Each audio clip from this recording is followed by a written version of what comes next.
have five best papers. We have five best papers, which has been determined from the committee. Okay. Before delivering presentations, I would like to announce and inform the paper presentation rules for all participants. The first rules: each author deliver the paper presentations for 5 minutes. Yeah, only 5 minutes. The second rules is after delivering paper presentations, be pleased, Professor Jeko Barhuisen or Professor Juryati could give comments or suggestions or recommendations for all authors. Okay.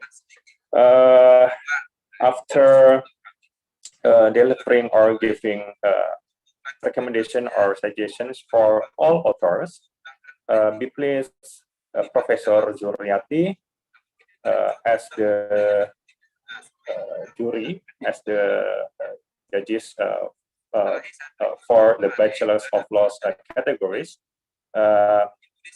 You have approximately 2 until 3 minutes for considering and determines the three papers, the best 3 papers. Yeah, the 3 best papers. Okay. The first authors, I would like to call Sendari Waskita, Sendari Waskita, Amalia Fitri, Jenny, and Kirana. You have 5 minutes to deliver presentations, paper presentations, and title "Investment World as an Acceleration Instrument: The Indonesian Economy During the COVID-19 Pandemic." For Sendari and friends, yeah, please, time is yours. Only 5 minutes. Thank you.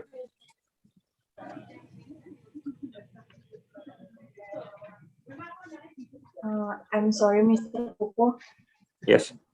Can my PPT be updating by committee?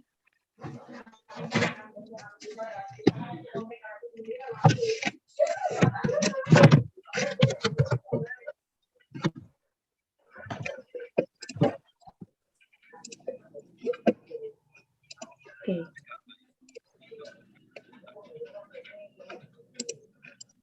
Can I start now, Mr. Kuku? Yes. Only 5 minutes, Sendari. Yeah.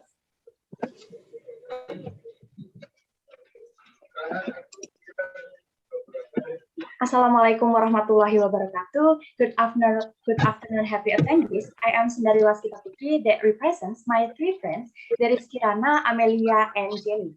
In this occasion, I will present our paper entitled Investment World as an Acceleration Instrument to the Indonesian Economy During the COVID-19 Pandemic. Next slide. As we all know, the COVID-19 pandemic has destroyed several sectors in Indonesia, including the economic sector. In the economic sector, all business sectors, both companies or small and medium enterprises, have fallen sharply. First, related to the company, many employees had to be laid off due to lack of income from the company. Second, 96% of the small and medium enterprises did not earn. In fact, when we look at the graph on the screen, from 2010 to 2018, small and medium enterprises contributed greatly to the circulation of the Indonesian economy. There can be seen a significant increase from 2017 to 2018. It is unfortunate if the country's economic base, that is small and medium enterprises, can be easily bettered by COVID-19. Understanding the situation, of course, the government must be work together with the public to build a state financial management that can be the savior of the economy. One of the things can be a savior is investment. Currently, various investment products have been offered in the public, such as Bank Indonesia certificates, bonds or deposits, company shares, and the others. Next. Based on my description, there are two main problems. First, how is the legal arrangement for investment in Indonesia? And second is, how did investment affect the improvement of the Indonesian economy during the COVID-19 pandemic? To answer the problem, the study uses a normative juridical research method. Next. So let's answer the first problem. Legal views of investment in Indonesia. Investment is regulated in the Act number 25 of 2007 about investment, as we call as UU-PM. Investors can be foreign investors or domestic investors. Of course, investing in Indonesia, especially in UU-PM, has guaranteed various principles, including the principle of legal certainty, transparency, accountability, and the others. However, with the COVID-19 pandemic, people suddenly withdrew investment funds, and this resulted in the destruction of companies in Indonesia. At this point, the investment forms developed from conventional to modern ones. Many instant investment applications are present in the public, or we can call kekinian investment. Investing online based on online contract or e-contracts. E-contracts are guaranteed by the Act number 19 of 2016 about amendment to Act number 11 of 2008 about electronic information and transaction, as we call as UU-ITE. And then OJK and its various POJK also oversee the online investment application. If there is a violation in investment, both online and offline, the UU-PM, UU-ITE, and POJK or the other regulation in Indonesia will present legal sanction. Next. And then let's start to move to answer the second problem, the influence of investment for the improvement of the Indonesian economy during the COVID-19 pandemic. The development of online investment can certainly accelerate the process of expanding public participation in the ownership of company shares and building public participation in fund association that will be used for productive activities. Moreover, online investment does not require a lot of capital to be able to invest. For example, only 10,000 rupiahs can be used for investment, such as in a Bibit application, Bareksa application, Ajaib, and the others. Big companies and or banks can get fresh funds from the public for productivity or just to extend credit for small and medium enterprises. Of course, this can boost immediately Indonesia economy in the COVID-19 pandemic. The conclusion of our paper is investment from the public, especially online investment, can help the national economy because companies get injection funds to improve their performance. I think that's all the presentation our paper. Thank you, and wassalamualaikum warahmatullahi wabarakatuh. Okay, thank you very much for your presentations, Mrs. Sundari. Okay, the second one, I would like to call Mr. Adimas Fauzan Restika Fendi Adida Ratik Nuriana or Zenia Aziz Khairunisa. Be pleased to deliver paper presentations entitled The Urgency to Accelerate the Ratification of the Bill on the Restrictions on the Currency Transactions as a Form of Public Health Protection during the COVID-19 pandemic. Time is yours, only 5 minutes. Thank you. But first, am I audible?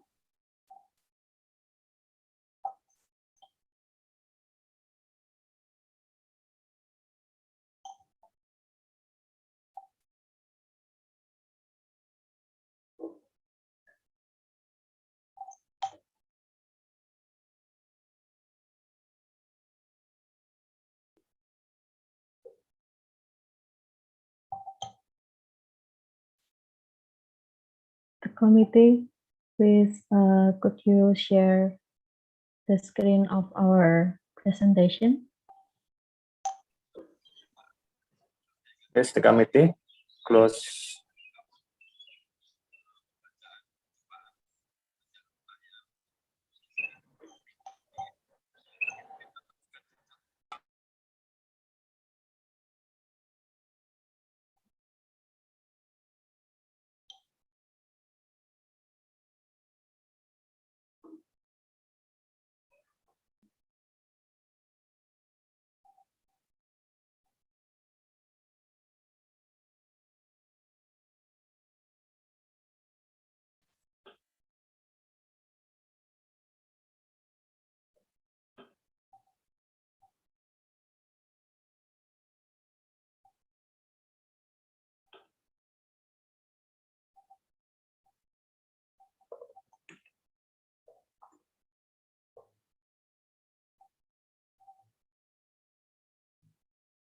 Thank you.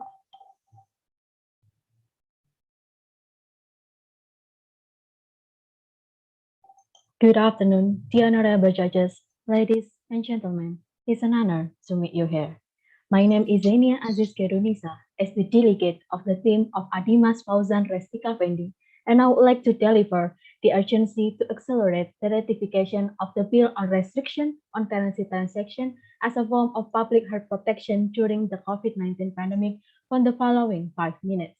If there is no inquiries, I would like to start the presentation. Next slide.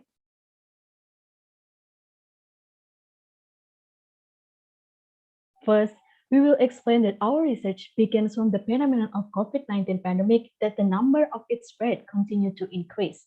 Officially quoted from the official website for information on the handling of COVID-19 owned by the government, as of April 28, 2021, positive cases of COVID-19 in Indonesia have touched 1,657,035 cases, with a total of death 43,567 cases. Second, based on the explanation of the World Health Organization, people with the virus in the nose and throat can leave infectious droplets on objects and surfaces called vomit when they sneeze, cough, or touch surfaces, including the surface of currency. By touching these objects or surfaces, then touching their eyes, nose, or mouth before cleaning their hands, other people can become infected. Therefore, we could clearly see that the currency could become the most effective media to spread the virus among others. Next. At first, the urgency of this bill is to reduce the risk of the public in making transactions, reduce people's dependence on currency, and support programs for the prevention and eradication of money laundering and other crimes, as contained in the preamble to this bill. However, the urgency of accelerating the ratification of the bill at present is far more important and urgent, namely to break the chain of pandemic spread because the currency is one of the transmission media for the spread of virus due to physical contact. Next. Our research used the method of judicial normative statute approach, collecting data through review of library materials, which include primary, secondary, and tertiary legal materials. Next. Although the passing of this bill will not immediately have a significant impact in a short time, at least it has become a clear direction of the legal political movement from the government and the public regarding the basis for restricting the use of currency during a pandemic, so that the risk of spreading the virus can be reduced. In the long term, this bill can accommodate other objectives such as the prevention and eradication of money laundering as mentioned above. Why the bill should be ratified soon? The main urgency why the bill on restriction on currency transactions should be ratified as soon as possible by the government is to minimize the transmission of the spread of the virus, since the currency is one of the most effective media for transferring the virus to the others. This will automatically lead to support the national health system as the front line of virus handling by reducing the number of COVID-19 patients. The ratification could also help to recover the national economy because the use of non-transaction has a lot of benefits to accelerate the national economic growth by providing a safer method of transaction. Next. In conclusion, we stick to our stance that the acceleration of ratification of the bill on restriction on currency transaction should be done as soon as possible to protect the entire nation of Indonesia and all of Indonesia's blood spills as the objective of the state contained in the preamble in the Constitution, as well as prove that national health protection can go hand in hand with the recovery of the national economy. The honorable judges, ladies and gentlemen, this is the end of our presentation. Thank you for your attention.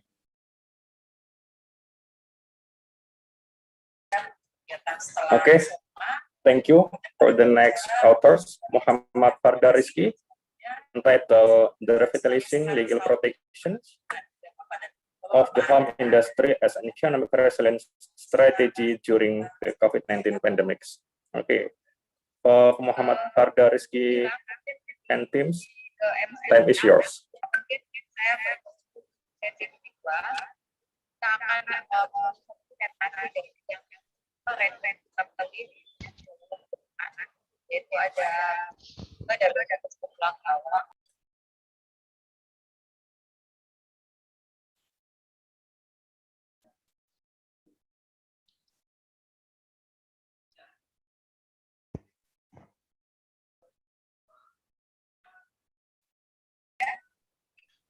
Mr. Muhammad Fadda Rizky?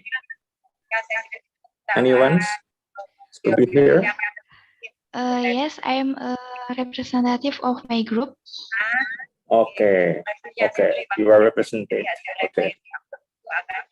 Only 5 minutes to deliver paper presentations.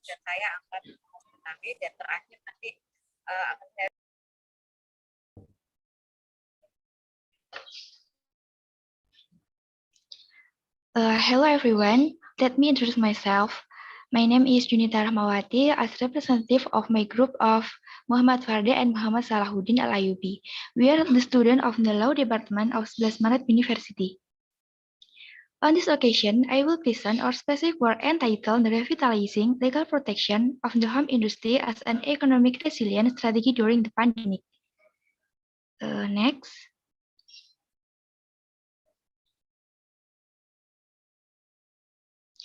A home industry are one of the drivers of national economics based on social capital. In recent times, the home industry has become a trend in Indonesian society as the region suffers. The rapid growth of home industry can be a capital to sustain increasingly depleted consumption. Thus, the legal protection strategies and policies of the home industry are required.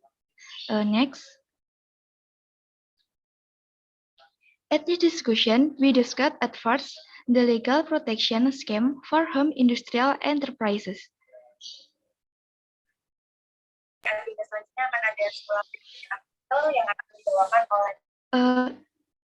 Back slide. The government policy in dealing with small and medium-sized micro enterprises affected by COVID-19 is to provide assistance through data collection of small and medium micro enterprise. Next. The legal basis is A. Constitution number 1985 about the legal forms of industrial and commercial enterprise. B. Constitution number 1995 about small business industry. And C. The Industry and Trade Minister Decree and Design of Industry set about permitting small and medium large business. Next. Here be some adjustments published by the government to help safeguard the Indonesian economics. A. Government Constitution Exchange of Constitution number 1 about financial policy and financial system stability for the handling of the COVID-19 pandemic in the face of threats that endanger the national economic and or financial system stability, provide flexibility in emergency. B. Government Constitution number 23, 2000 about implementation of the National Economic Recovery Program in order to support the country financial policy for the handling of the COVID-19 pandemic and face threats that endanger the national economic and or financial system stability and national economic rescue. And C. Constitutional Finance Service Authority number 11 to 20 about national economic stimulus as a counter-cyclical policy on the impact of coronavirus disease.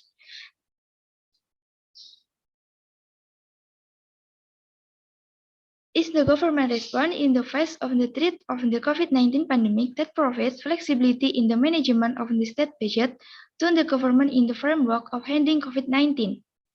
Next. In addition to credit restructuring, The assistance provided by the government is in the form of groceries, electricity, tariff discount, tax relief, and great relaxation of small and medium enterprises.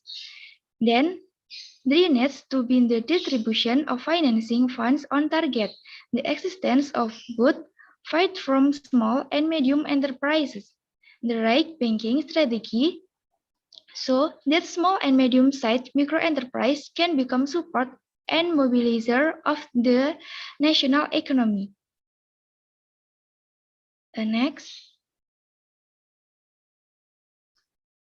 Then, the result of our second discussion, the urgency of the legal protection for home industrial enterprise during the pandemic. Next.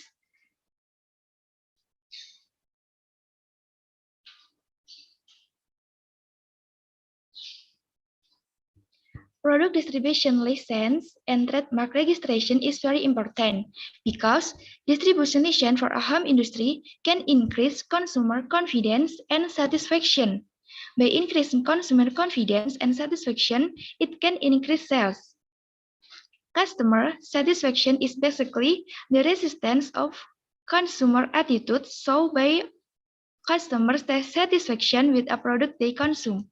And then, registration of trademarks in industrial house is a part of one type of registration of intellectual property rights and regulated in all law. Trademarks are registered for the purpose of obtaining legal protection. A trademark has been registered and has been approved. The owner of the mark is given the right to the mark and can be used legally. Next.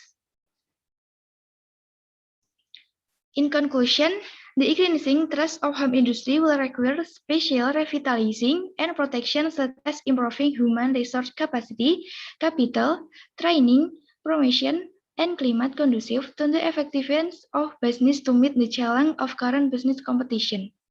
In addition, legal protection revitalizing of the home industry needs to be done in regard to the adoption and trademark permit registration.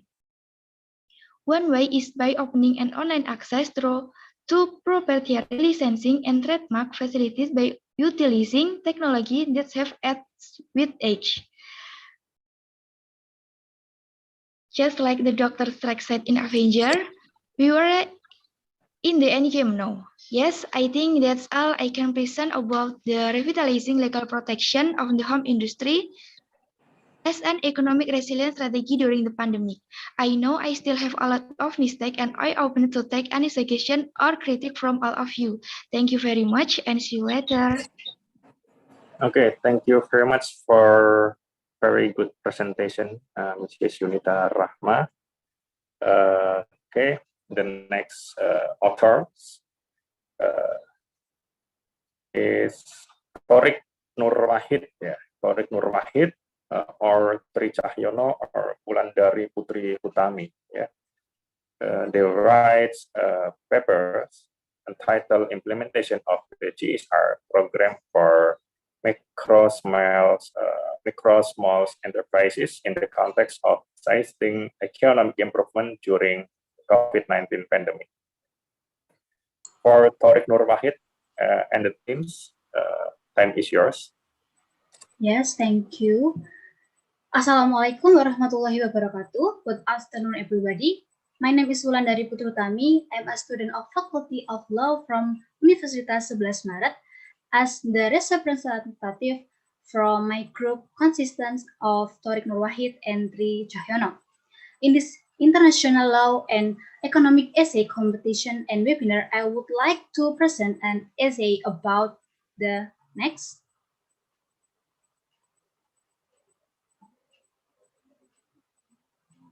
Implementation of the GSR program for MSMEs in the context of assisting economic improvement during the pandemic period. Next. The first is an abstract appearance. Next. Next. Then we are getting into the introduction. Next. The company has a goal to make a profit. However, the company must also pay attention to the CSR or corporate social responsibility. As an example, PT Pertamina as a company which provides assistance and guide to MSMEs or foster partners so that the MSMEs players can make new innovation to develop their businesses even to they absence during the COVID-19 pandemic. Next, we are getting into the methods. Next, the study uses a qualitative method with a descriptive analysis. The data collection technique is carried out using the literature study method with secondary data sources such as books, journals, and important documents that relevant to the problem under the study. Next, let us go into the discussion. Next, there are 3 points in this discussion. Number 1, company context in SGR implementation based on Article 2 of Government Regulation Number 45 of 2012 concerning the GSR of limited liability companies regulates that every PT as a legal subject has social and environmental responsibilities. Moreover, in Article 3, the obligation to implement GSR is only intended for PTs that carry out business activities in the sector and are related to natural resources based on law. And then number 2, recovery of GSR assistance. MSS PT Pertamina during the COVID-19 pandemic. In 2019, Pertamina Marketing Operation Region or MOR 5 distributed partnership program funds 23.3 billion rupiah.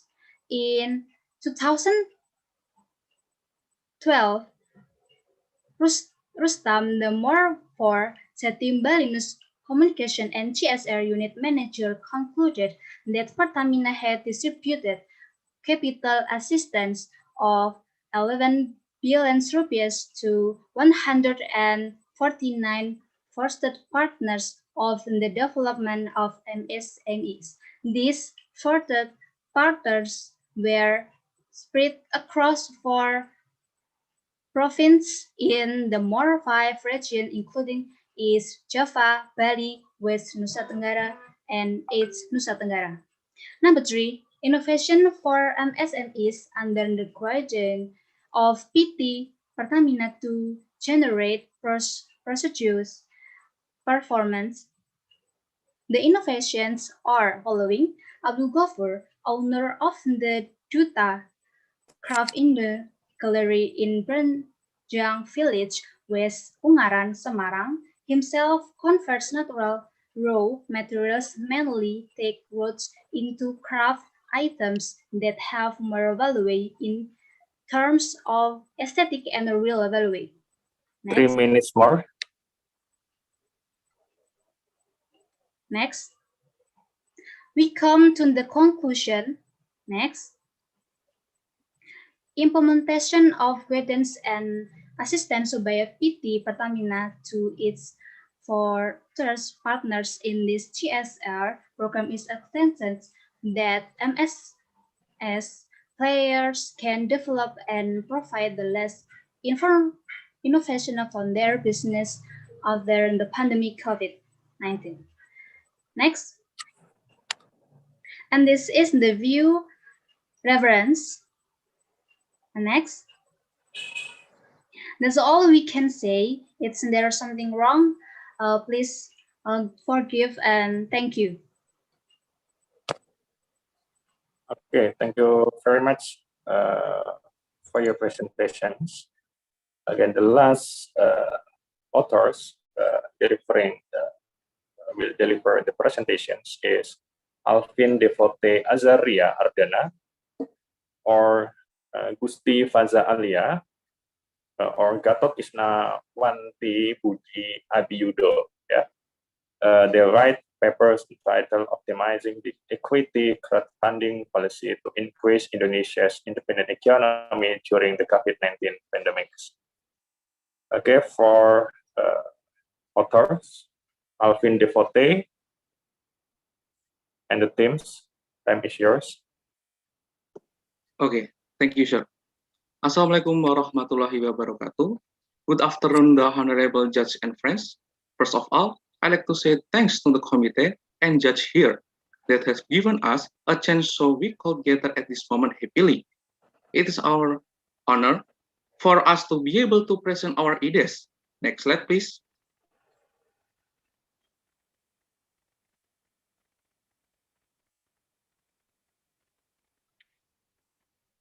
Next slide, please. Okay, I am Alvin Devote Azaria Ardana, as team representative with Gusti Faza Alia and Gatot Isnawanjati. Next slide, please. In this opportunity, we would like to present our essay about optimizing the equity crowdfunding policy to increase Indonesia's independent economy during the COVID-19 pandemic. Next slide.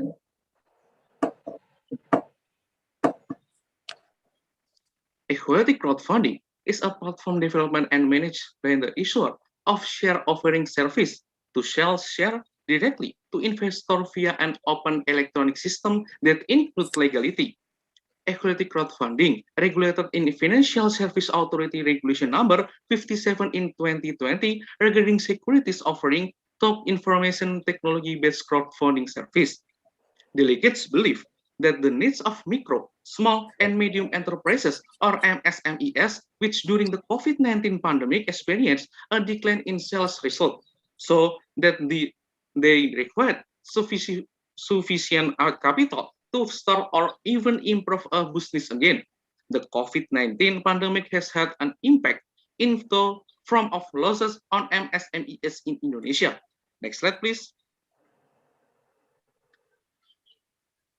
As seen in the picture, based on the survey from LIPI regarding the impact of the COVID-19 pandemic on the performance on MSMEs, it is started the more than 70% of MSMEs experience losses of the more than 50%.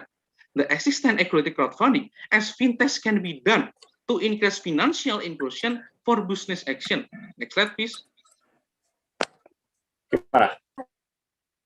The concept of equity crowdfunding encourages people to invest in MSMEs. Later, MSMEs will not only get capital of government assistance, but also from people who invest through the equity crowdfunding platform. Thus, equity crowdfunding can ease the burden on the government in reviving the economy in the MSMEs sector, because capital assistance is not only provided by the government, but also the community too. Next slide, please. For the example, in 2019, Santara experienced an increase in capital provision from the previous year in 2018 from around 2.2 billion rupiah to 16.8 billion rupiah, or 640 or 1%. The same thing happened to BZR platform, which also increased its investment value by up to 245%. With the equality crowdfunding concept of economic development vertically, or government with government, and horizontally, society with society, which is accommodated by the equity crowdfunding concept itself can be realized. In general, the provision of capital of community is a form of development of economic independence and concept of cooperation in facing the economic crisis caused by the COVID-19 pandemic. Therefore, the government and related stakeholders need to encourage the implementation of the equity crowdfunding system in Indonesia, accompanied by massive supervision and education to the public, so that the benefit of using equity crowdfunding can be maximally felt. Next, please. What we can conclude is, when the COVID-19 pandemic weakness various sectors of the economic, especially this most affected by MSMEs, then with then we must be aware that this is an emergency. Therefore, equity crowdfunding is here to answer the problem we are facing now. In this concept, equity crowdfunding is based on the principle of cooperation in the form of quality crowdfunding investment from the public as investor who will later help MSMEs affected by the COVID-19 pandemic. In Indonesia, equity crowdfunding is a relative new thing and still very, very few, such as Santara, Bishare, Crowdana, and LendX. Closing statement by our, as Professor Sachipto Raharjo said, law is not a finite scam, but continues to move change following the dynamic of human life. The law must continue to be distracted and explored through progressive effort to reach the light to throughout getting justice. And that brings us to the end. We believe equity crowdfunding could be given a powerful and good impact on us. Let me finish up the session by saying thank you for your great interest and great attention. Good evening. Wassalamualaikum warahmatullahi wabarakatuh. Okay. Waalaikumsalam warahmatullahi wabarakatuh. Thank you very much for Alvin Devote Azaria for very good presentations about the equity crowdfunding policy. Okay. Okay, the next session is after paper presentation sessions. We please for Professor Zuryati could give comments or suggestions or recommendations for all authors, such as how to make better papers, how to make a good, better legal issues. Approximately 2 until 3 minutes. Professor Zuryati, please give suggestion or recommendations for all authors. Thank you. Okay, Bismillahirrahmanirrahim, and a very good afternoon. Okay, first of all, I would like to congratulate all the authors, okay, for having participating in this essay competition.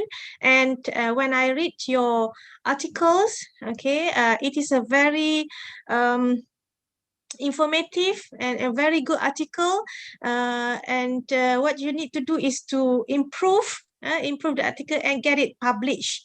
Okay, this is a very good habit between among law students, okay, because we need to read a lot and we need to write a lot.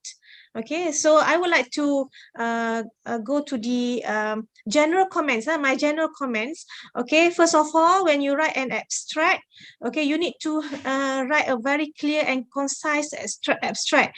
And in the abstract, you must have the purpose, the method, the result, and also the conclusion. Okay, everything must be write down in the abstract precisely.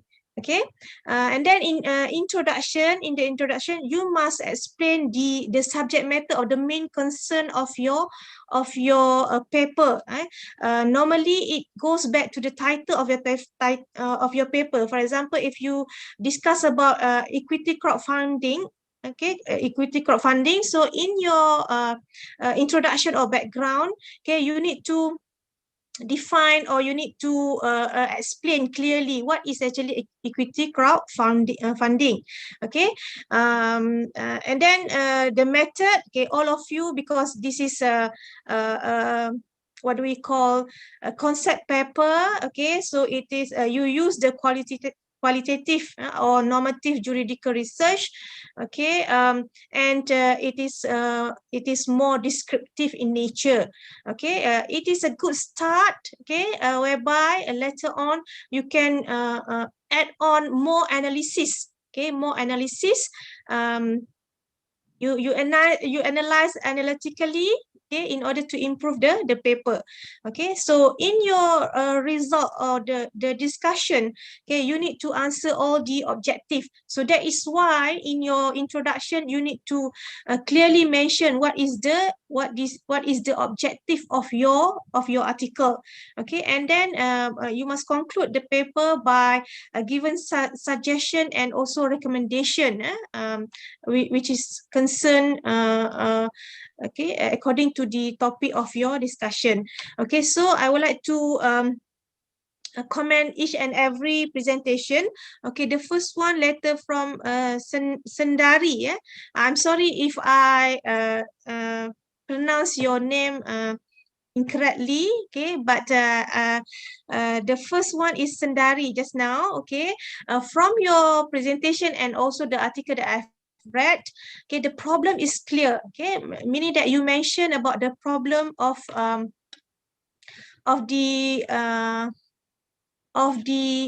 your paper. Okay, it's about investment, whereby you would like to suggest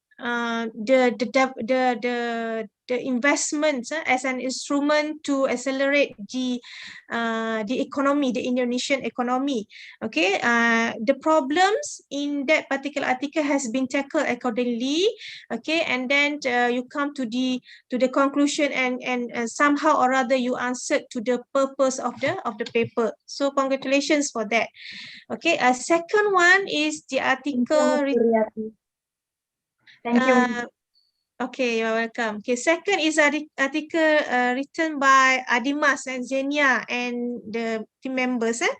So, okay, so I have a bit difficulty in understanding this paper, okay, because when we read the topic of the article, okay, the title, the urgency to accelerate the ratification of the bill on restriction on currency transaction as a form of public health protection during the COVID-19 pandemic. Okay, it's quite hard for me to understand the flow of the paper. Okay, what I understood is that when the transaction is doing physically using the currency notes, okay, so the virus, the coronavirus might be transmitted through the currency itself. Okay, however, I fail to understand how this bill, okay, how this bill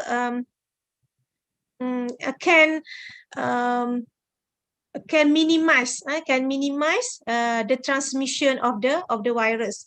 Okay, that is why I can find that the result is not clearly spelled out. Okay, the result is not clearly spelled out, and then as such it is difficult to relate the discussion with the topics. Okay, you can improve this paper, of course, okay, by focusing on the a problem that you would like to highlight. Okay, that is the use of currency notes. Okay, and actually you want to focus about the passing of the bill. So you to speed up the passing of the bill. Okay, but maybe the paper can be improved, okay, to show the connection, the spreading of the virus through the notes, currency notes, and also what is the role of law, okay, of the bill, of this particular bill in this situation. So I think you still can improve the paper. Okay, and then for the third one from Unita. Okay, Unita. Okay, I like the paper in the sense that this paper is very of course, it's very much relevant. All the papers is very much relevant with the theme of the competition. Okay, however, this is very a practical one in the terms that because of the pandemic, okay, because of the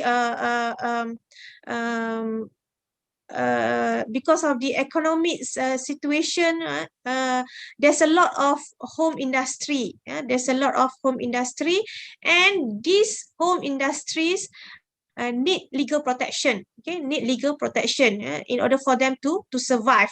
Okay, so you have explained the literature review clearly. Okay, and also you include the recent reference, 2021 reference, and also you explain okay, how government, the how part is very important, how government, okay, provide protection through licensing, registration, and etc. Okay, so this is a very good article. Maybe an improvement here and there can be made, okay, so that you can send the paper to the journal publication. Okay. Next is Tariq, the paper from Tariq. Okay. Also, congratulations because you have underlining the clear picture of CSR. Okay, CSR activities by the company. Okay, as if you have the case study of Pertamina here. Okay, so you explain well, okay, about the purpose of the article and also the results or the discussion. Okay, and then you also make the suggestion how the ways to improve or to increase independence and business development of MSMEs. Okay, so it is also a good article. Keep it up. Okay, and next is from Alvin. Okay, Alvin. Okay, this Alvin, your paper entitled Optimizing Equity Crowdfunding, also a very good article. As I mentioned just as I mentioned, you have already defined, or you give the background of equity crowdfunding. Okay, and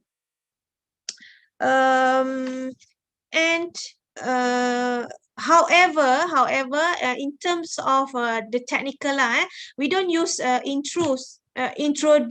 We use the word introduction. Yeah, when you want to introduce the subject matter of your discussion. Okay, we use the word introduction or background. Yeah, not introduce. Okay, so that is maybe technical. Okay. However, the discussion goes well, and it very much it can be easily relate to the topic. Okay, and then you also have the figure. You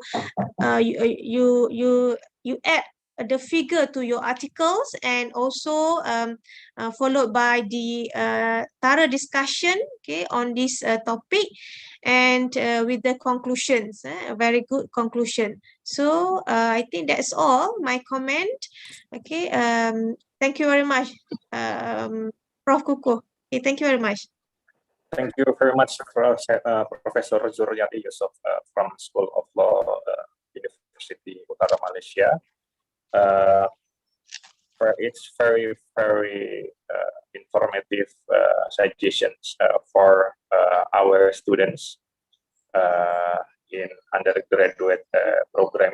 Yeah, I believe our students could learn more about legal issues, how to make good papers relating to legal issues. Yeah. Okay. The other sessions, I believe that Professor Zuryati Yusof has had the 3 best papers. Yeah, after reviewing 5 papers. If you have no decisions, our committee will give you 3 minutes for considering and give decisions. Give decisions who are the 3 best papers for Bachelor of Law categories. Professor Zuryati Yusof, do you have the 3 best papers, or you have to consider again? Okay, I have the result because I have read all the articles, and for me, okay, I choose I mentioned the 3 first.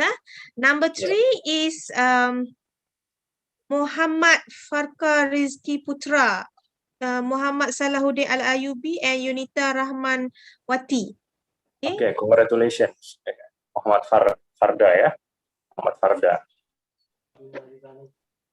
Okay, for number 2, the best second best paper is Alvin. The paper from Alvin about equity crowdfunding just now. Equity crowdfunding. Okay, Yeah. thank you. And the best paper goes to Tariq. Tariq and the team. Okay, yes. Okay. Congratulations for Muhammad Farda, Alvin Devote, and Tariq. Thank you very much for your decisions, Professor Zurniati Yusuf. You're welcome. For considering and decides who are the 3 best papers for Bachelors of Laws categories. Okay, thank you very much for Muhammad Farda Rizky, Alvin Devote Azaria, and Tariq. You have rewards. I think you have rewards from our faculty, for your struggle, for your work hard for writing best papers, Okay, the next sessions, our committee informed to me that this is the Master of Laws categories presentations. The moderator is Mrs. Tika Andarisni,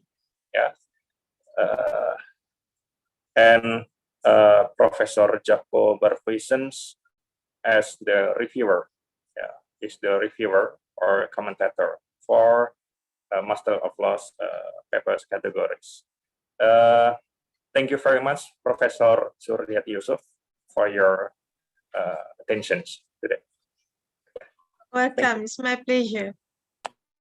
Oh yeah. I'm sorry. I forget. Our committee still have agenda for Professor Zurniati Yusuf. We have certificates. For Professor Zurniati Yusuf.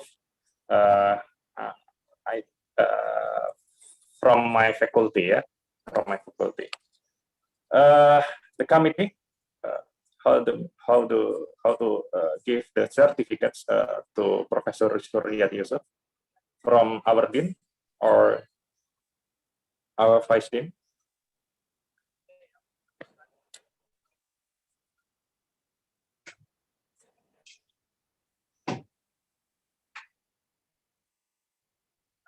Okay, Professor Zurniati Yusuf, I'm a representative of our faculty. Give the certificates, for Professor Zurniati Yusuf as the speaker and the reviewer for essay competition and international law webinars held by Faculty of Law Universitas 11 Maret, collaborated with School of Law, University Utara Malaysia, and University of Limpopo. Thank you very much, Professor Zurniati. You're welcome. Yes. Okay, the next session. Thank you, and all the best to all students. Okay, congratulations to you. Okay, again, the next session is Master of Laws presentation. Will be Mrs. Tika Andarisni. Mrs. Tika Andarisni will be moderator for these sessions. Thank you very much. Thank you, Mr. Kuku.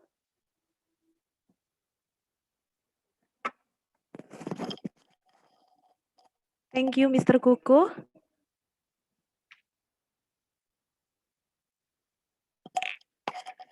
Good afternoon, ladies and gentlemen. I am Tika Anirasmi as a moderator in the presentation of the best essay entitled Innovative Legal Development and Economic Sustainability During Pandemic COVID-19 in the master category. Before we start the presentation, let me convey the regulation.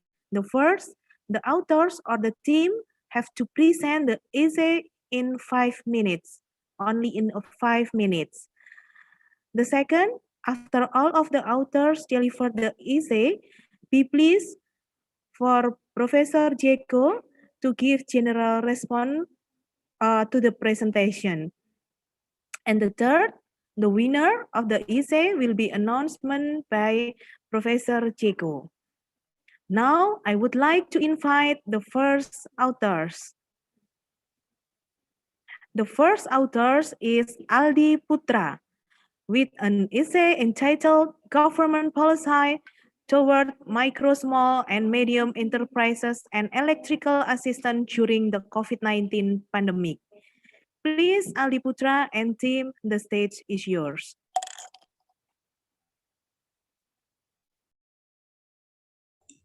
Okay, thank you very much. Assalamualaikum warahmatullahi wabarakatuh. Waalaikumsalam warahmatullahi wabarakatuh. Good afternoon, ladies and gentlemen. First of all, I would like to express my gratitude to all committee and absolutely our panelists for the chance given to me in presenting my article titled Government Policy Toward Micro, Small, and Medium Enterprises,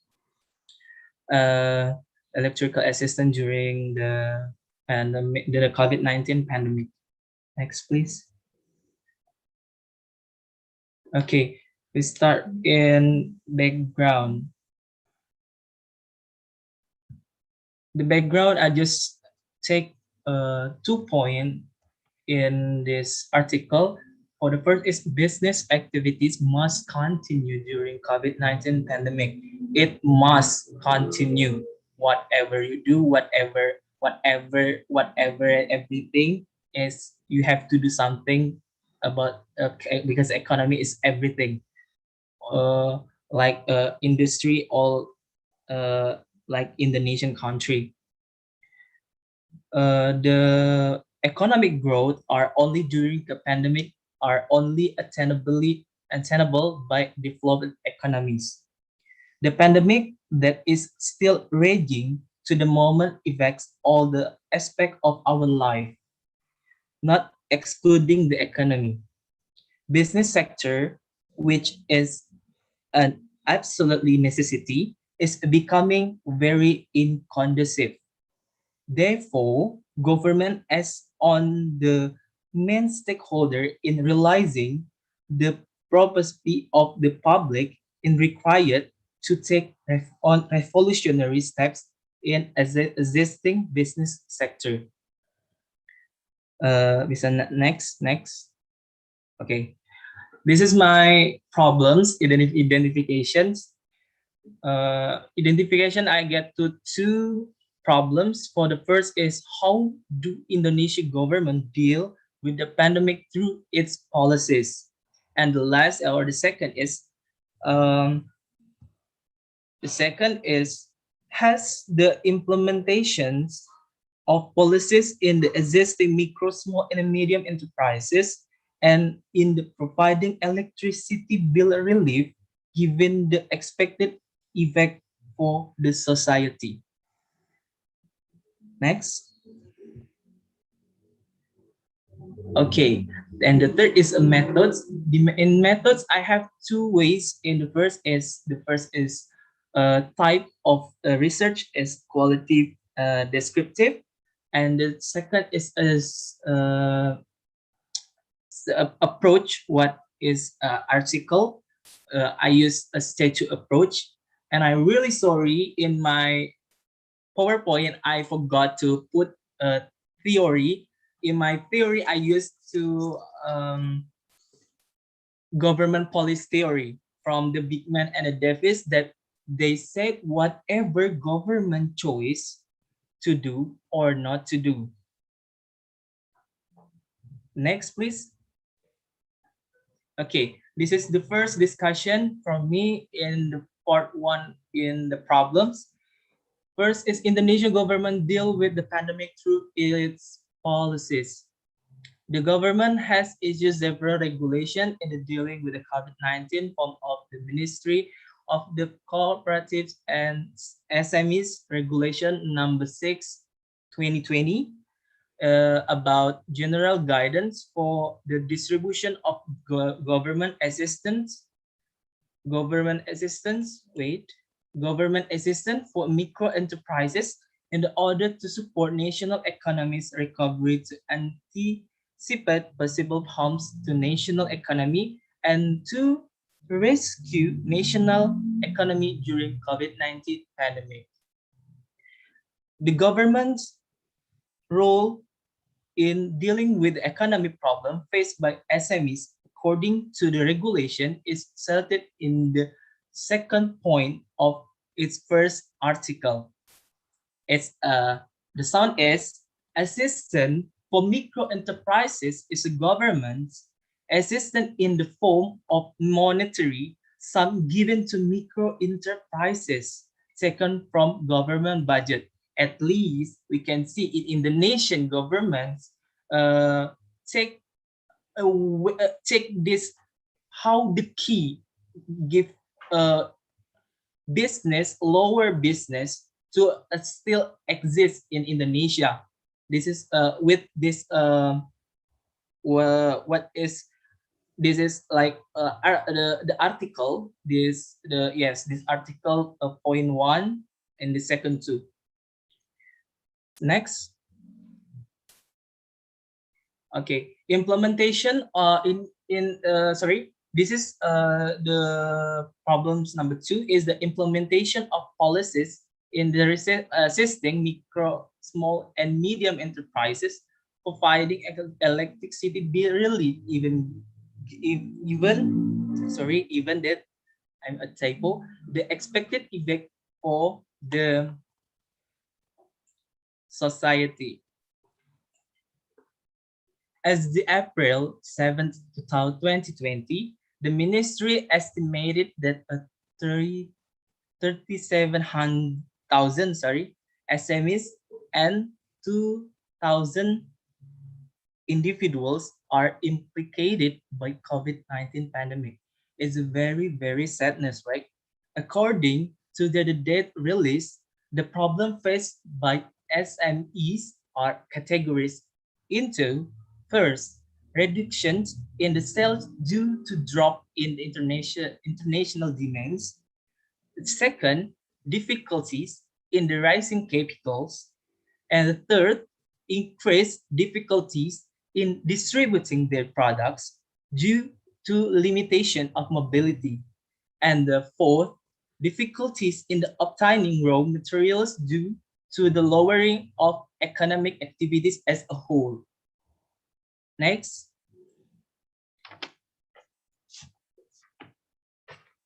Yep, this is my conclusion. Conclusion is a very simple way that the policies issued by the government in dealing with the problem faced by SMEs in the form of electricity bill relief has shown its positive impact. It's really impact. Give it impact to all people and especially on the lower and medium lower people, and small businesses has received capital assistance as mandated by Ministry Regulation number 6, 2020. Overall, the government has done a good job in dealing with the impact of the COVID-19 pandemic to the economy, especially to micro, small, and medium enterprises in the sector. I think that's enough. Thank you. So that's all from me. I really hope my presentation is clear for everyone. And I wish you all a very nice day. Thank you very much. Assalamualaikum warahmatullahi wabarakatuh.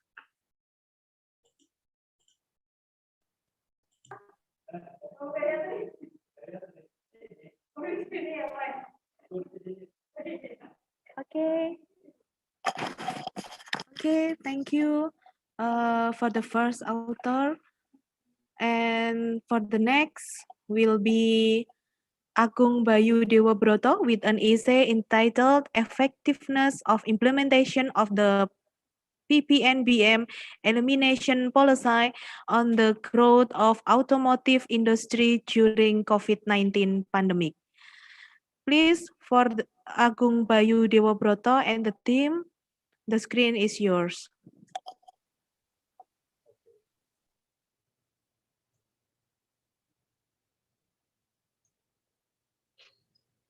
Good afternoon to the honorable lecturers, reviewers, and friends.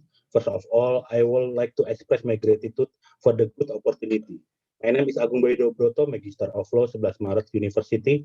Today, allow me to present my paper about effectiveness of implementation of the PPNBM elimination policy on the growth of automotive industry during COVID-19 pandemic.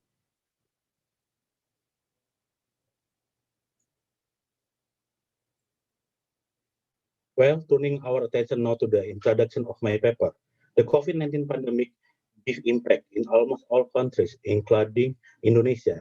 Restriction on community activities as an effort to deal with the COVID-19 pandemic have caused significant economic loss nationally.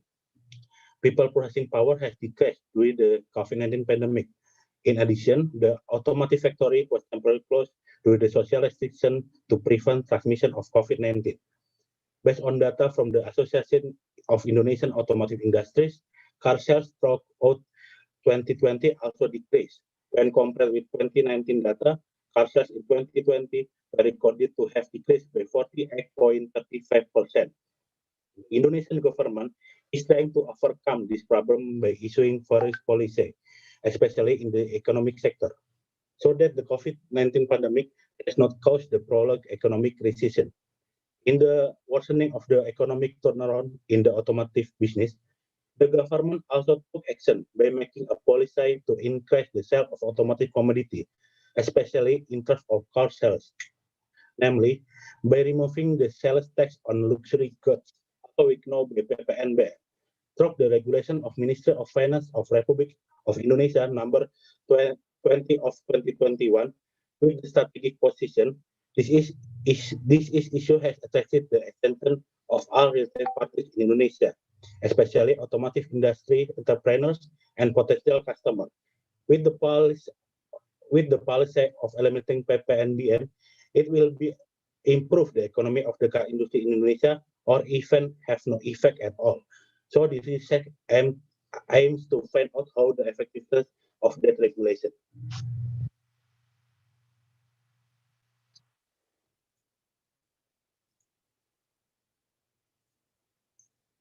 The research methods used by me in writing this article use a type of normative research, namely by conducting a study of all formal legal regulations that are relevant in relation to the topic of discussion, and using literature that contain theoretical content for conduct analysis of the subject matter of the research.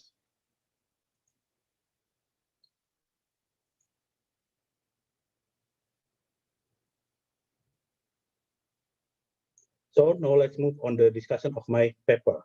Through the Ministry of Finance, the government is reviewing the PPNBM discount rules and hopes that the relaxation can be utilized by the community. On February 25 of 2021, the Ministry of Finance finally used a regulation of the Ministry of Finance number 20 of 2021. With the extension of the ministry regulation, the government prepared incentives to reduce PPNBM for motorized vehicles in the vehicle segment with cc less than 1,500, namely for sedan category and 4x2 vehicle. If we look at the effectiveness in the field of law, Anthony Elliott argues about the effectiveness of the law, that the law will be effective if the purpose of the existence and its application can provide undesirable action and can eliminate chaos. Effective law in general can make what is designed can be released. If a failure, the possibility of easy correction. The aim of government to provide discount of PPNBM for four-wheel motorized vehicle is to maintain the national automotive industry, and this policy is also part of the National Economic Recovery Program.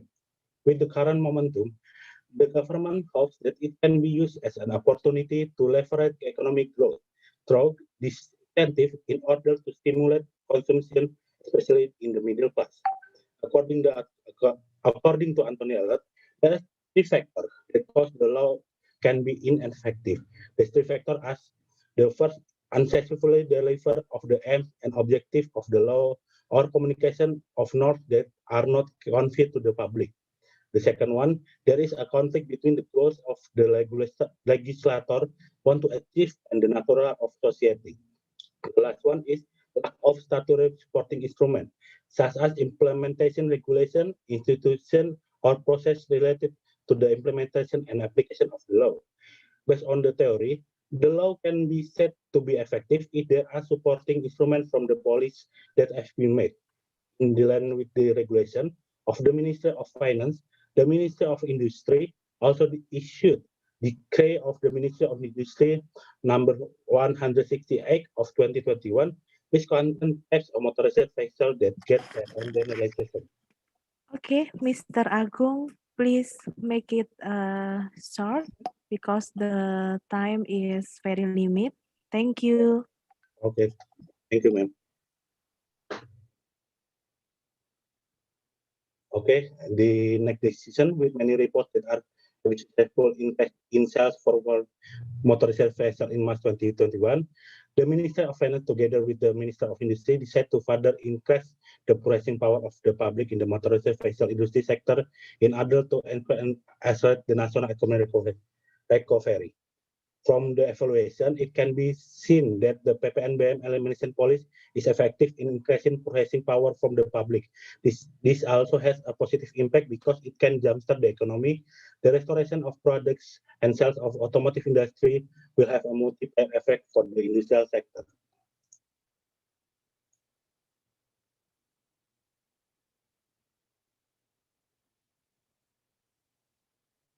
So the conclusion I can get from the main point of this on Anthony Elliott theory of activity. The government PPNBM elimination policy aim at improving the Indonesian automotive industry through the Minister of Finance Regulation number 20 of 21 and Minister of Finance of the Republic of Indonesia number 31 of 2021. It is considered very effective and appropriate to implement during the COVID-19 pandemic as a form of national economic recovery program, because the police has received a good response not only from automotive company, but also getting a good response from the community. And coordination between ministry is running well, so that main object, the formulation regulation can be achieved.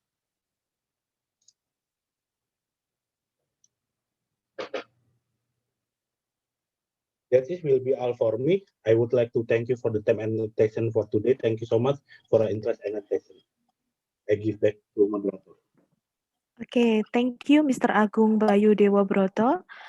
For the next author is Miss Yuni Latifah with an essay entitled Pandemic COVID Challenges of UMKM. Please welcome Miss Yuni Latifah. Thank you. Assalamualaikum warahmatullahi wabarakatuh. Good afternoon, everyone. I'm very happy because today I got the opportunity for present the result of my writing. Previously, I will introduce myself first. My name is Yuni Latifah from my Master of Business Law. The title of the writing is The COVID-19 Pandemic Challenges of UMKM. Next. The COVID-19 pandemic has a major impact all over the world, including Indonesia. Until April 19, 2021, patient infection with the coronavirus dropped off. The country reached 142,017,767 people with a death toll of 3,033,003 for the matter 2021. Besides, it is a data table of patients infected with COVID-19 all over the world, and Indonesia occupies number 2018. Next. Next. Next. Social distancing. Before. Social distancing in an effort to deal with the COVID-19 pandemic has caused significant economic losses. The impact of the COVID-19 pandemic on UMKM can be seen from the unbalanced supply and demand. Next. The COVID-19 pandemic experienced a labor shortage for reason of maintaining health and resulting in people's reluctant to work. There is reduced demand for goods and services that have an impact on UMKM so that they cannot function optimally, which lead to reduce company liquidity. Next. This study aims to examine government's policies in saving UMKM from the impact of the COVID-19 pandemic. The research is in library research. The data used is secondary data. The method used is a qualitative method. The analysis technique used is descriptive analysis. Next. Micro, small, and medium enterprise or UMKM play an important role in the economy in Indonesia. Based on data from the Ministry of Koperasi Dana Usaha Kecil dan Menengah in 2018, more than 99% of the existing business unit can be classified as UMKM. Most 98% are micro business. Indonesia is dominated by UMKM as the backbone of the economy. The existence of COVID-19 had a major impact on UMKM. Through the Undang-Undang Cipta Kerja law, UMKM gets support with its protection and employment so that it develop and absorb employment more optimally. The regulation is in Article 3 of Law Number 11/2020 concerning job creation, which states that to increase employment, micro, small, and medium enterprise or UMKM are given confidence, protection, and employment. Next. The problems experienced by UMKM: number 1, decreased sales. 2, the aspect of financing. 3, late distribution of goods. 4, raw material difficulty. 5, production is hampered.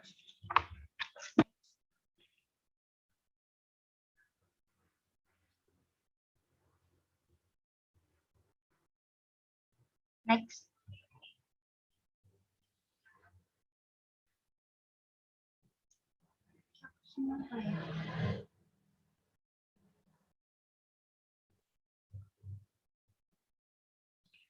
The LIPI survey collects perception of business actors regarding the vulnerability of UMKM to close business if the COVID-19 pandemic does not end soon.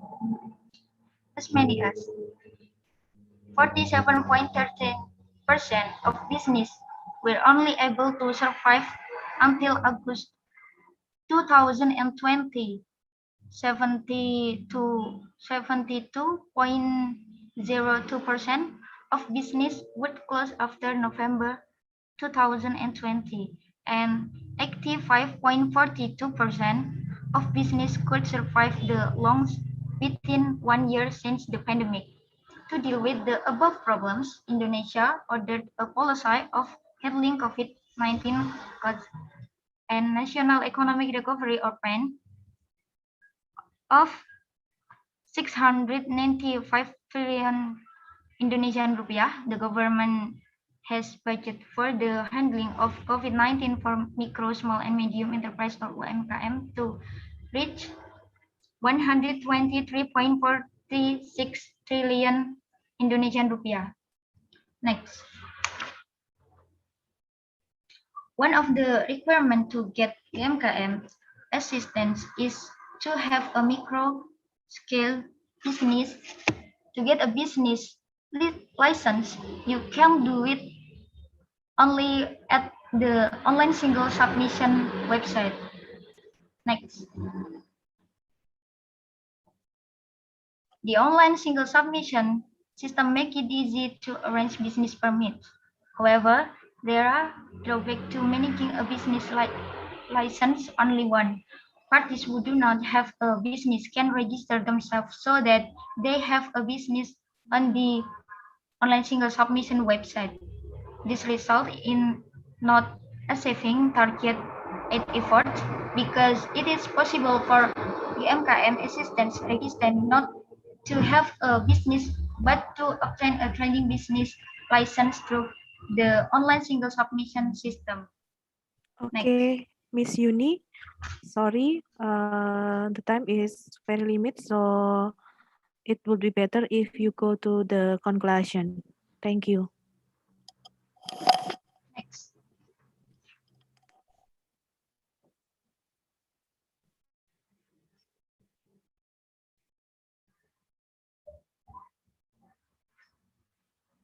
Next.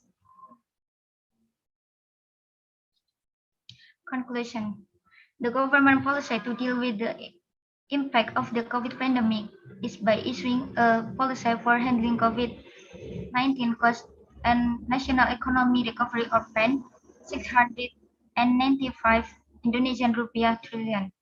The government has budget for the handling of COVID-19 for micro, small, and medium enterprise or UMKM to reach 123.46 Indonesian rupiah. This is in accordance with the regulation of the Minister of Koperasi dan Usaha Kecil dan Menengah number 6 2020 concerning general guideline for the distribution of government assistance to micro business actors to support national economy recovery in the context of facing threats that endanger the national economy and rescue the national economy during the coronavirus disease pandemic 2019.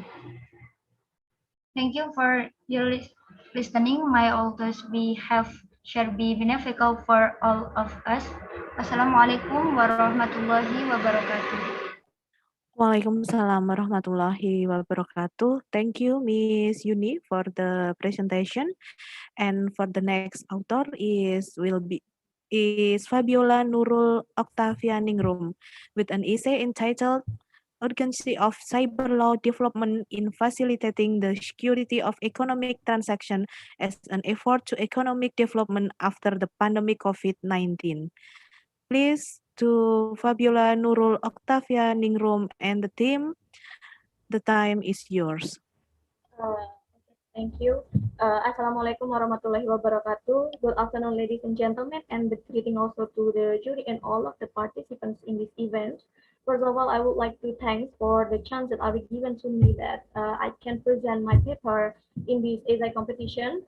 And also, I want to tribute this paper for my beloved mentor that just passed away last week, Mr. Munawar Khalil. In this paper, I'm going to present about urgency of cyber law development in facilitating the security of economic transaction as an effort to economic development after the pandemic COVID-19. Next.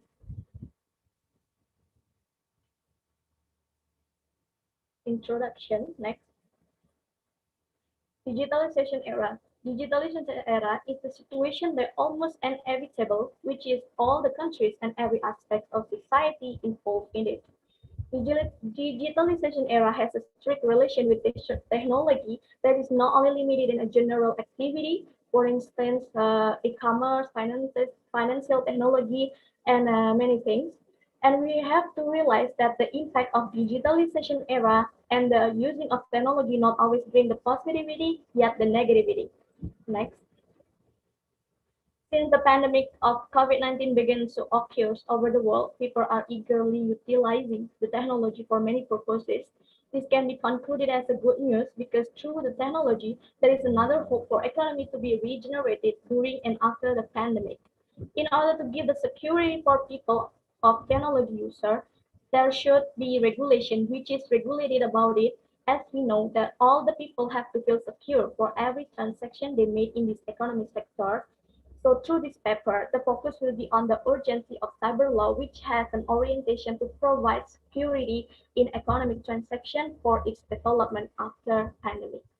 Next. Methods. The method research of this essay is a normative legal research that also known as the doctrinal legal research. The regulation in this essay will be related to technologies of cyberspace law in economic transactions. Next. Discussion. Next. Economic development is deemed necessary in order to save the people both by a country and the world community. The use of cyberspace in economic transactions can be implemented as a strategy for economic development. However, the use of technology which is causing problems that also revert to cyber threats. Therefore, the regulation is needed to give the security for economic transactions in order to the development of it. Next. Here is the concept of cyber law. First of all, cyber law cannot be interpreted in a simple terms. According to Joshua Sitompu, cyber law also built by the concept of cybernetics. The third, cyber law also able to cover the economic activities. And the fourth, the cyber law is a complex scope that can't be regulated by a simple regulation. The fourth, through cyber law, there will be a huge trouble in every aspect. Next, cybercrime. Based on the data that there are approximately 3,429 cases of cybercrime in Indonesia for August 2019. As we also know that the cyber law in Indonesia regulated by Transaction and Electronic Information Law, it's a number 11/2008 and amendment by Regulation 19/2016. Beside the regulation, there is also Government Regulation number 71/2019 concerning the implementation of transaction and electronic system. In fact, not only in Indonesia, several countries have also made the cybersecurity as a national issue. Due to the negativity impact of technology use in the cyberspace, this situation gives us description about security problem that might be happening. Next. Unfortunately, the regulation which is implemented in Indonesia nowadays can't be completely resolved. Moreover, in Indonesia, there are many debates and problematics happen to this regulation. This regulation could not give a fully security to those who utilize the cyberspace for the economy due to many crimes. In order to build the economy, it is necessary to develop cyber legal agreements. It also needed to provide the justice to the people. As Gustav Freiburg, in his value that there is a law and justice, a benefit and legal certainty in order to give justice for those who seek it in the protection of law. Next, in the conclusion of my paper, therefore, it is necessary to develop as well as renewal relating to cyber law regulations. This also can be a strategy to develop the economy and the protection of every transaction in it. Especially during the COVID-19 pandemic, people are required to actively utilize technology so that they can also take advantage of cyberspace in carrying out the economy. In addition, on the basis of justice and achieving economic development, this is in line with the goals of the state. It is necessary to take reform of cyber law. Cyber law must also provide security protection for economic transactions that are oriented towards economic progress and development. Next. This is the end of my paper presentation. Thanks for everyone's attention. May all those that I have shared be beneficial for all of us. Wassalamualaikum warahmatullahi wabarakatuh. Waalaikumsalam warahmatullahi wabarakatuh. Okay, thank you, Ms. Fabiola, for the presentation. And now we will have the last presentation. The next author will be Ms. Ayuta Puspa Citra Zuama with an essay entitled Utilization of Artificial Intelligence in Contract Drafting and Its Challenges for the Legal Sector in Indonesia. Please, for Ms. Ayuta Puspa Citra Zuama and the team, the stage is yours. Thank you, ma'am. Let me share screen first.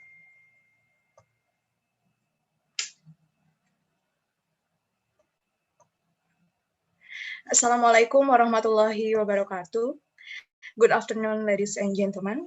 Good afternoon, reviewer, honorable reviewer. Before I start to present my essay, let me introduce myself. My name is Ayuta Puspacitra Zuama, and you can call me Ayuta. I am the student of Master in Faculty of Law, Universitas 11 Maret. And today, in this occasion, I would like to present my essay. It's such an honor I can be here, and thank you for the chance. Before this, I will make you to discuss a utilization of artificial intelligence in contract drafting and its challenges for the legal sector in Indonesia. First of all, I know everybody has a smartphone. And did you realize that smartphone is one of the example of use of applicable artificial intelligence that can be used in daily life?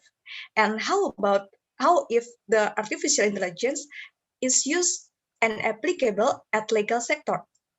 Here the first method that I use. This is the basic concept of artificial intelligence, was initiated for the first time by Warren McCulloch and Walter Pitts through his paper entitled A Logical Calculus of Ideas Immanent in Nervous Activity in 1943. In this paper, there are three main topics, including the science of psychology and neurological function, formal analysis of the logic of proposition, and Turing's computational theory.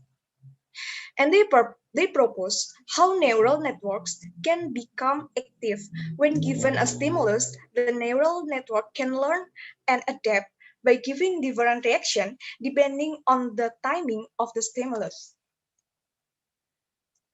And then in 1950, Alan Turing published an article entitled Computing Machinery and Intelligence. The term artificial intelligence was first coined by John McCarthy in a conference entitled the Dartmouth Summer Research Project on Artificial Intelligence in 1956. One of the subfields of artificial intelligence is machine learning. Machine learning is a method of utilizes on pattern and require fewer commands than human. Harry Sardar ever explained that machine learning consists of computer algorithms that require initial data to learn so that they can improve their performance on some of the tasks it gets well over time. So this is inspired by human brain. The machine learning has a subfield that called deep learning.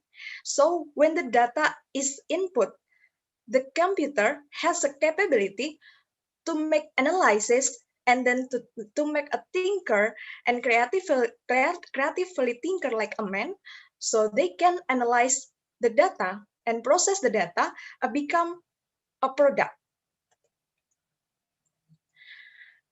After that, I separated two discussion. The first discussion is the concept of utilizing artificial intelligence in the Indonesian contract law sector. I'm sorry.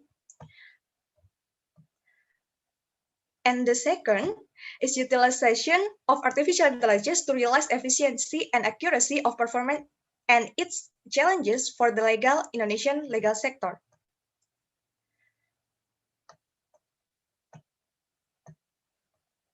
...2 minutes left, Miss Ayuta. Okay, ma'am. 2 minutes left.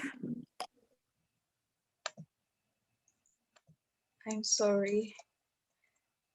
Nah. Let me introduce you about the legal sector using AI. The legal sector using AI in Indonesia, we know that this sector is using during the pandemic. E-court and Mahkamah Agung is using of e-filing, e-summon, e-payment, and e-litigation to help administrative and procedural law. But in the other side, the world is developed the AI using in legal sector. The world is using a legal tech It's called the AI using a legal sector, using artificial intelligence as an assistant ready to help advocates and maybe judges to give a potential analysis about the case. And then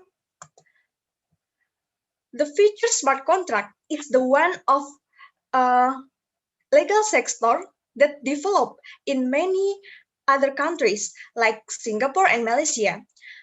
In these countries has a develop of future smart contract by the local companies. And how about the concept of this of this future smart contract? First, this future smart contract has a legal due diligence review. Legal due diligence review is activity of truth examination from a legal point of view carried out by an advocate of a company of object or transaction. And then preparing a contract. How about preparing a contract? However, artificial intelligence can prepare the contract, make a document of contract is more quickly. And then contract management contract. How about management contract? Filling studies work when done manually, whether it's a contract that must be renewed, which one needs to be terminated to sorting contracts data. So the computer is more quickly than professional advocate. After that, legal research. Computing the data, collect the data is more effective. More effective will use the smart contract than human work. After that, we can conclude that the artificial intelligence is here to help a human job in the legal field so that the work of professionals who work in this sector can be done more efficiently. But in terms of time, effort, and cost, artificial intelligence in the legal sector is known as a legal tech. One of the uses of legal tech is to facilitate contract drafter in designing, reviewing, and analyzing contract. This future smart contract has the ability as a contract generator system to create a complete contract drafting along with a legal analysis of the contract. But this future smart contract, meanwhile, apart from being able to bring a benefits, it can be predicted that any substitution that has occurred between human power and machine power since the 1.0 industrial revolution always present some work risks and challenges. The work risk is the extent to which the machine is able to provide the desired result and the possibility of decision making based on human bias. Other work risks that might occur are the personal data leakage and cyber attack. While the challenge in question is the influence of artificial intelligence on profession that already exists before its present, nevertheless, the prediction of taking over exists doesn't close the opportunity for the emergence by the capabilities of artificial intelligence and can only be done by humans. In the end, artificial intelligence will only be a threat to easy jobs that do not require special human abilities. In the end, artificial intelligence remains limited to providing assistance to mankind. Thank you. That's all I can present in front of you. Thank you for your great attention and goodbye.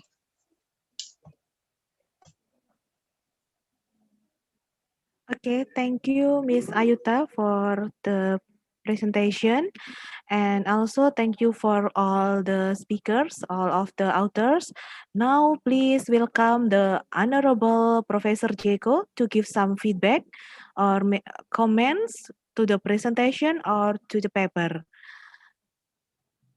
So please, Professor Diego, the time is yours. Thank you very much. And thank you all for having me and letting me read through your papers and make suggestions.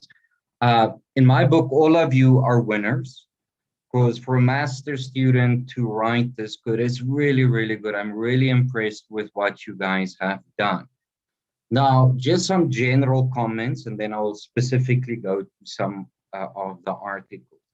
So general comments, when we write an article for publication, somewhere in your introduction, please remember you have to define some of your terms, whether you do it as a footnote or whether you do it in the introduction itself. Because I know we're writing now for an Indonesian conference, but I'm not Indonesian. So I might not know what PMBM is. I might not know what some of the terms or some of the ITE, some of those terms is, you know, so your readers is not necessarily Indonesian readers, because if you publish, the chances is someone is doing similar research than you, writing similar stuff. And for us as academics, to get quoted by someone else in the work we're doing, this is all we live for, that someone recognizes our work and publishes it. So for that to happen, we have to define our problems and define our key terms. And that is really, really important. So remember that definitions is really important. Also then the second most important thing, well, there's a legal debate and an academic debate about this, is where do we place our article? Now, what do I mean there? So we're doing an economics conference. So, but not all of the papers deal exclusively with economics or exclusively with COVID. So do we put this in rather administrative law when we look at how we argue? Do we place this more in international law, corporate law? So, or we had two publications about cyber. So there's a whole cyber law. So we need to shape our arguments into the selection of the law that we're going through, if that makes sense. Okay, so the first paper was by Mr. Aldi. It was a very good paper. Again, definitions. You need to define what we're talking about. Don't assume everyone knows what you're going to write is reflected in other countries or other regions. Double check spelling and grammar. This is important throughout everything. Rule of thumb is always to have, after you've written something, give it to your friend, your girlfriend, your wife to read it. If they don't understand it, then it means rewrite it. If they understand it, then you're on the good thing. Remember, an abstract is basically your article condensed. So everything that your article speak about is condensed in the abstract. The second article, the effectiveness of the PMBM, again, define. Don't assume everyone knows what this terminology means. Ne? Don't be too concise in an abstract or in an article, right? If you're too concise, then you lose some of the important arguments that can be made. Remember, with this article on the PMBMs, there is data out there. So if you can include a little bit more data and analyze this data in terms of your argument, like your conclusion will just pop. It will be really well. It will be really well then with your conclusion with the data. The third paper, the UMKM. Again, do not assume everyone knows what the abbreviations mean. Never put the abbreviation in a title. Like, I'm a foreigner, I might not. For me, UKMK in South Africa might mean completely different as to what you are talking about. Ne? So always define footnotes. Either you do it in a footnote or you do it in text, but definition of terms is important.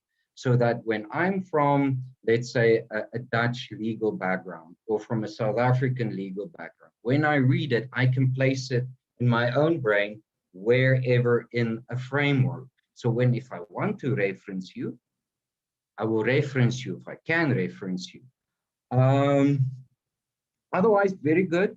But again, we can expand on our analysis and our interpretation. Remember, you're using normative research. That normative research or judicial research don't restrict you from analyzing. Remember, you're busy with a master's, and this goes to all of you.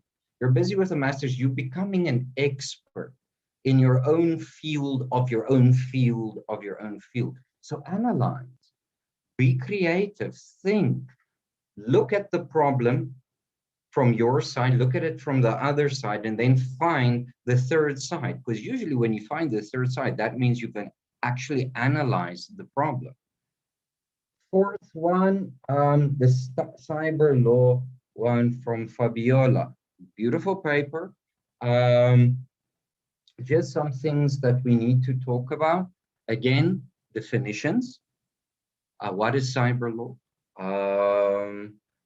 What is the ITE? What does the ITE not address that your paper might need to address?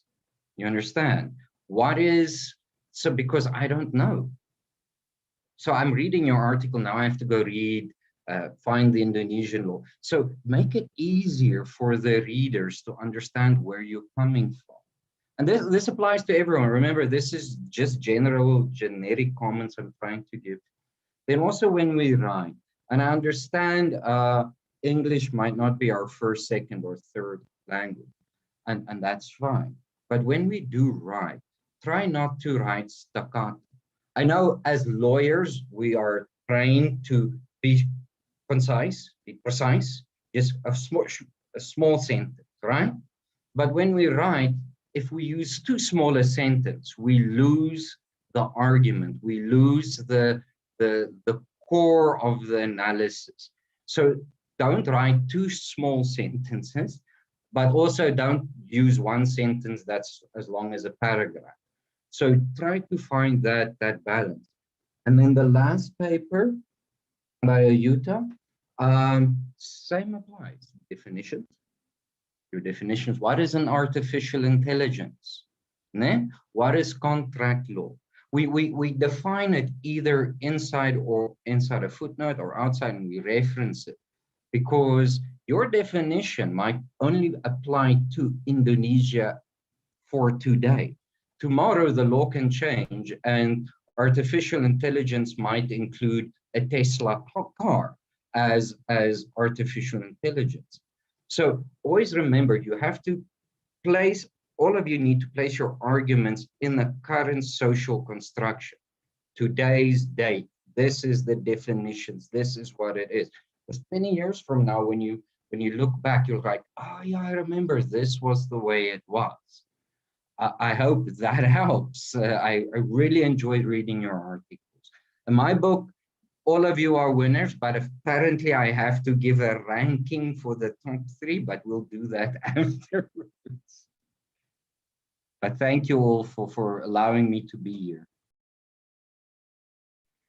Okay, thank you very much, Mr. Jeko, for your feedback and your suggestion that have been given. It means a lot to our Master College students. And the next session is the moment for Professor Jeko to consider who the winners are. To Professor Jeko, please approximately 3 minutes for you to consider who are the winners. And after that, please would you like to announce to all of us who are the winner? Thank you, Mr. Jeko. Yeah, no, I can do it now. Remember, I've already read this and I've done this. So, okay, I had to choose. So remember that, don't be angry at me. But okay, let's start with the third best paper. This goes to Aldi. Ne? Very well done. Please remember what I said about checking and double checking and definitions. The second best paper goes to Fabiola. Again, congratulations. Very good paper.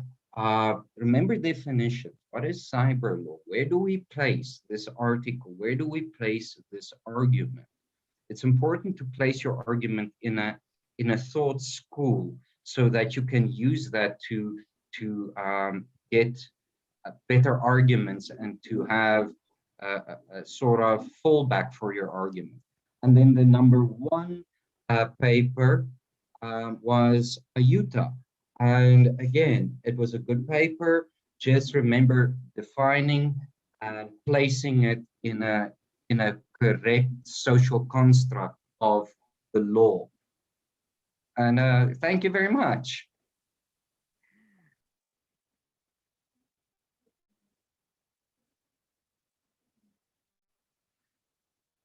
Okay, thank you very much to Professor Diego, and congratulations for the winner.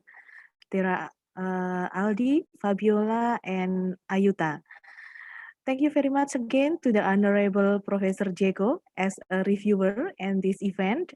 Now, please let me hand over the certificates from Faculty of Law, 11 Maret University to Professor Diego.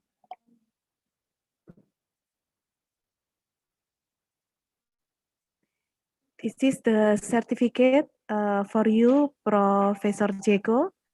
Thank you. Thank you very much.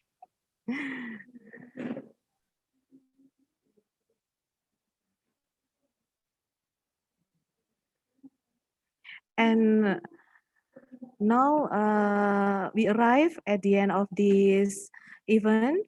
Alhamdulillah, all is running well. Thank you very much, Professor Diego, for all the knowledge for us. We hope all thoughts and ideas that have been presented can be something meaningful for the development of science. And we hope we can meet you again in the next event and see you in Indonesia. Thank you all for hosting me. Congrats to everyone. And yes, I hope let's meet soon in Indonesia. Okay, please, whenever you go to Indonesia, stop by in Solo in 11 Maret University. Professor Diego, it's a pleasure for us. Thank you, thank you, thank you. Okay. And now this is the end of this conference, this event. So for all the participants, thank you for finding the time and attending this conference. Good luck for you all. Wassalamualaikum warahmatullahi wabarakatuh. Waalaikumsalam warahmatullahi wabarakatuh.